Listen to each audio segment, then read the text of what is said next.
그래요. 얼마나 남았습니까? 얼마나 남았다고 내가 생각할 때는 네.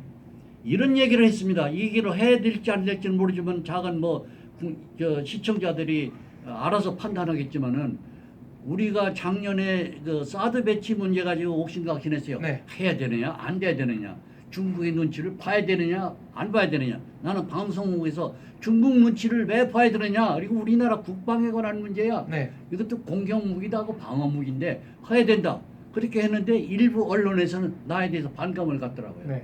왜 이렇게 중국을 건드리 이런 식으로 나오는데, 금년에 와서는 중국을 무시하고 한국 정부나 미국 정부가 공이 사드 배치를 강행하는 쪽으로 지금 치닫고 있습니다. 네. 있는데 중국 잘하는 거예요.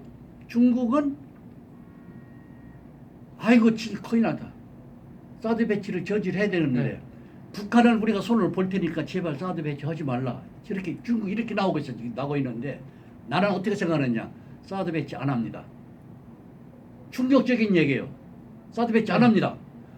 끝까지 부르짖어야 돼요. 그렇지만 하지는 않습니다. 왜 하는지 아세요? 사드 배치 전에 북한 끝납니다. 야, 그러면은 사드 배치 전이면은 지금 2017년 안에는 붕괴한다고 예측을 하시는 그보다 거예요? 더 빨리 올 수 있습니다.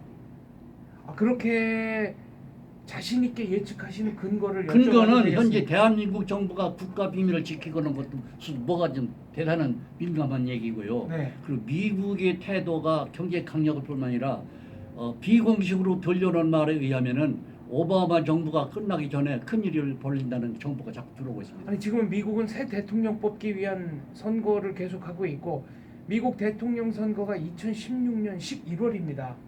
그러면 오바마 정부가 끝나기 전에 큰일이 터질 가능성이 있다고 하면은 금년 하반기를 말씀하시는 건가요? 그러니까 여러 가지 잣대로 채서 정확하게 뭐 몇 센치 몇 밀리든 말은 못하지만은 돌아가는 상황이 징후가 그렇다는 겁니다. 아무튼 매우 근일 내에 매우 빠른 시일 내에 네. 북한은 굉장히 붕괴에 몰려 있습니다. 그렇다면 이것이 북한의 완벽한 붕괴를 말씀하시는 겁니까? 아니면 김씨 왕조의 붕괴 및 근데 레짐 체인지를 말씀하시는 그러니까 겁니까? 우리가 북한 얘기할 때는 북한 인민을 별도로 생각해요. 네. 북한 인민은 2,300만, 400만은 우리 국민이고 우리가 싸워야 할 대상은 김일성 체제입니다. 네. 그러니까 적어도 김씨의 세습 왕조가 붕괴하는 것은 금년이 됐든 내년이 됐든 아무튼 사드 배치가 이루어지기 전에 끝나는 일이다. 그걸 내가 느끼는 거예요, 개인적으로. 그런 개인적인 느낌을 그냥 갖고 개인적으로 계시다. 느낌을 얘기는. 네. 그런데 또 한 가지 우리가 주목해야 할 것은 이번 5월 달에 북한의 제7차 당대회가 있습니다. 수십 년 만에 하는 거죠? 80년대 6차 네. 당대회에서 36년 만에 하는 네. 거예요. 이번 당대회에 무슨 일이 있을지도 아직 모르고 당대가 끝난 후에 당의 내부에 어떤 변화가 올지도 우리가 주시해야 되는데 네. 여러 가지 여건으로 봐서 북한은